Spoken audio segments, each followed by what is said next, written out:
Hello, my zoologists. Welcome to our review. So you should have already answered these questions, and I'm just going to go ahead and go over the answers so that you can make sure that you have them correct before your test tomorrow. If you did not answer these questions as in the assignment prior to this, you need to go ahead and make sure that you have answered first.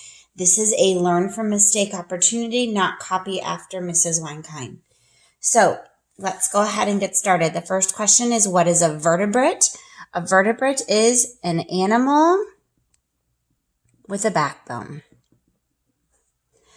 And you might have had this written just a little bit differently. As long as you have the main component of it's an animal and it has a backbone, then you are good. What is an invertebrate? That would be an animal without a backbone.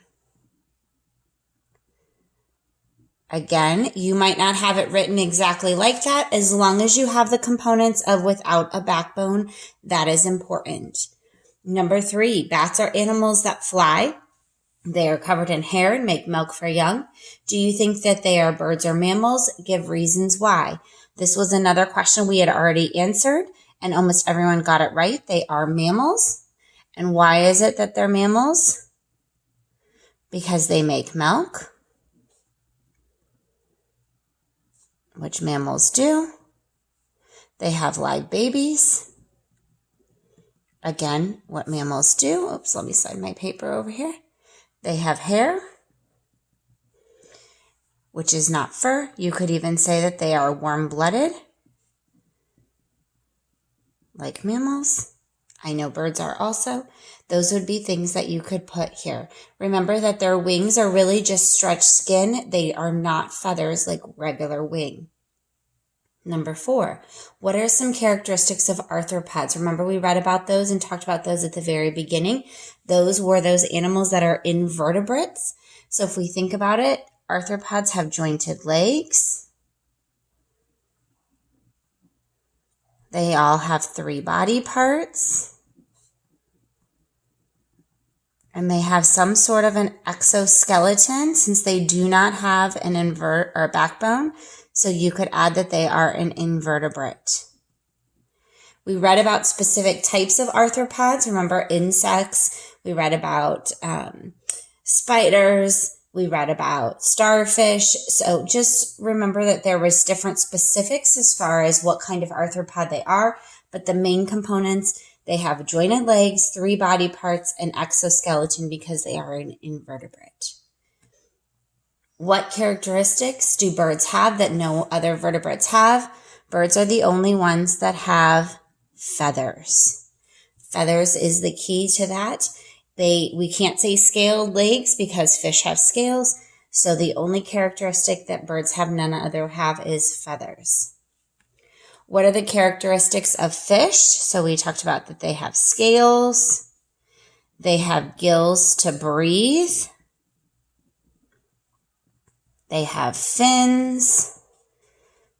They are vertebrates.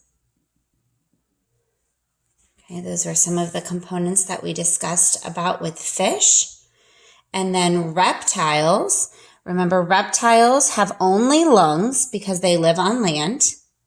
They have soft eggs on land, not in the water because they're not amphibians.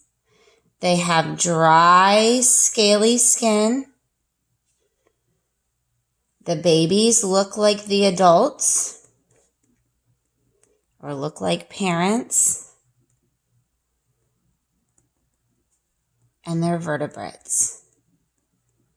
Again, you don't have to have them in this order. Just make sure you're covering the big components. This is just going back and reviewing because we've spent a lot of weeks on this, and I want you to think back all the way to the very beginning. Down here for the last part, you were to write an example of each animal, of an animal in each group. I'm just going to list some of the ones I was thinking of. So for mammal, I had listed lion, dog, and human. You only had to put one. I'm just giving you a couple examples. For reptile, I had put snake, and I had put lizard. For bird, I have owl, and and penguin. For fish, I did a goldfish. And I put shark.